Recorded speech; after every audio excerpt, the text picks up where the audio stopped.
Hi everyone, today we're going to talk about the proposed NAR changes that are coming up with the settlement with all the lawsuits. My name is Mike Mello. I'm a broker associate and co-owner at Preferred Real Estate Brokers. And there are 5 main points that the NAR settlement goes over. 3 of those points have really nothing to do with what our future business is going to be like. 2 of them do have some significant changes to the way we do business. So let's go ahead and talk about the 3 that don't first. Number 1 is a release of liability for all agents and most brokerages. 2 is a payment of $418 million over the next 4 years. They state that the NAR dues will not be raised in 2024 or 2025 due to this. And the 3rd is that the NAR will continue to deny any wrongdoing. Now, the 2 proposed changes that affect how realtors do business in the future will be, first of all, a written agreement for MLS participants acting for buyers.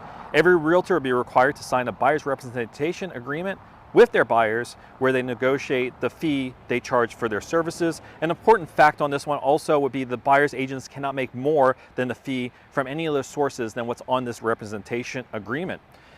Number 2 is offers of compensation prohibited from being entered into the MLS. However, commissions can still be paid for by the seller in multiple different forms, including from a portion of the listing broker's compensation. So that pretty much is the whole proposed settlement in a nutshell. Now, there have been some things I've seen and read online with concerns and questions from other realtors. So I want to touch on some of the most common ones.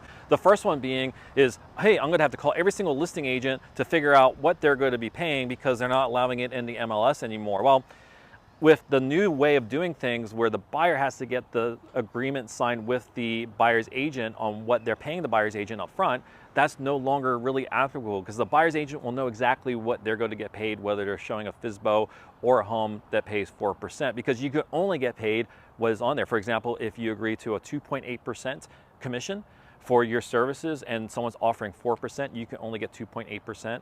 If they're at 0%, you still have a guarantee that you're gonna get 2.8% from your buyer.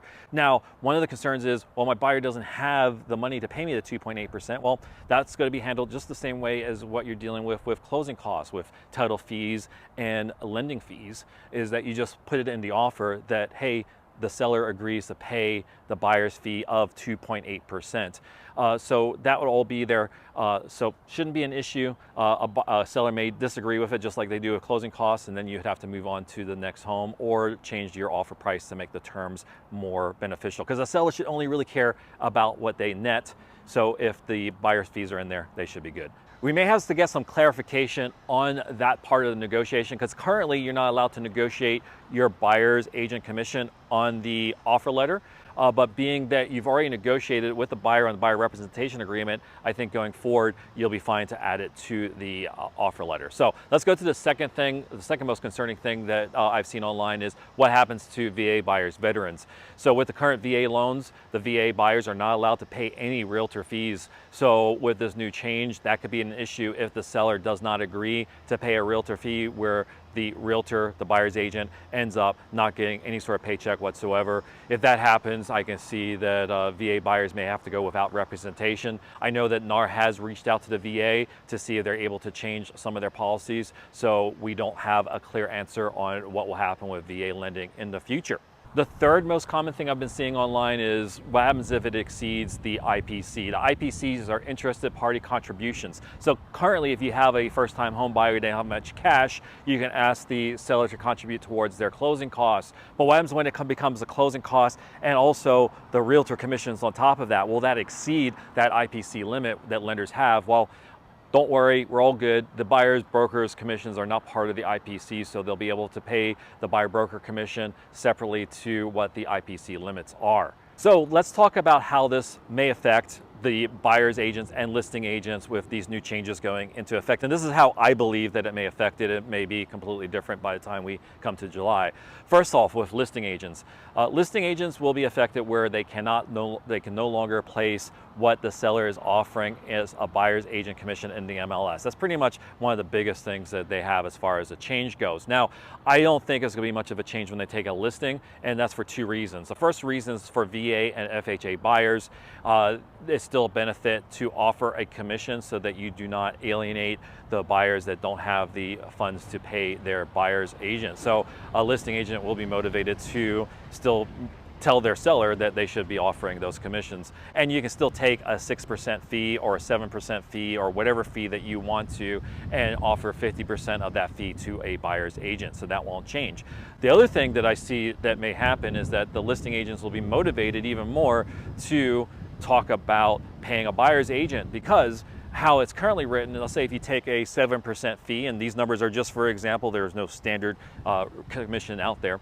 Let's say a listing agent takes a 7% fee and a buyer agent comes along and they take it as a 7% fee with 50% of it going to a buyer's agent, so 3.5 and 3.5.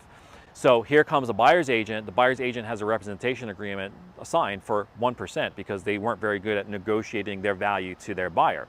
So no big deal, the listing agent is able to give 1% to that buyer's agent, and then the listing agent walks away with 6%.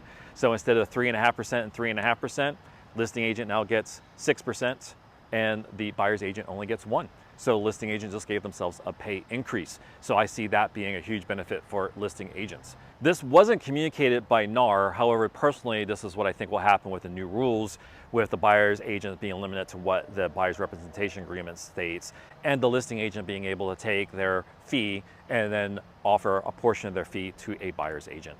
All right, so let's talk about buyer's agents right now. So buyer's agents have probably the biggest change with this whole proposal.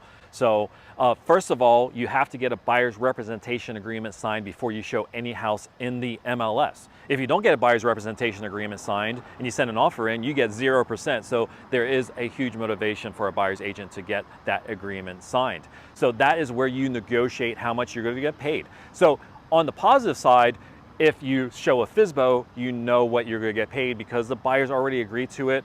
On the negative side of it, if someone before was going to be offering 4% and you have a buyer's representation signed for 2%, you're only going to be able to get 2%. So agents that have used buyer's representation agreements in the past probably won't be affected too much, other than they can't make anything over what they agree to. Buyer agents who have never used buyer's brokers agreements may struggle with getting this done. Now, one thing that NAR has done is they've offered up the APR course, the accredited buyer's representation course, for free for all agents, so you can go to their site and get that course done. That may help you with selling why you're a good buyer's agent. And what I also see happening is that agents who have a really good sphere of influence, who have a lot of social media where people see them and watch them for 2 or 3 years before they decide to buy a home, will probably not have a huge issue getting their buyers to sign that agreement. However, agents who typically work with strangers, people that call a listing and they get a random agent on the line, they may struggle a little bit more with selling their value to a stranger. Now, that can probably be overcome by really good Google reviews. So having Google reviews will be a pretty big positive in the future to say, hey, look how my Google reviews, and this is why I'm worth 2.5%, 3.5%, or whatever you decide to charge your buyers. But it could be a struggle for those agents. So that's pretty much it in a nutshell. I'm sure there's some changes to go. I might have missed things or misunderstood some things. So please feel free to write anything in the comments if you think I missed something, or if there's other concerns, so that I can update this video with anything that I learned and the increase in my knowledge. So thank you all for watching, and good luck with all the changes. Bye-bye.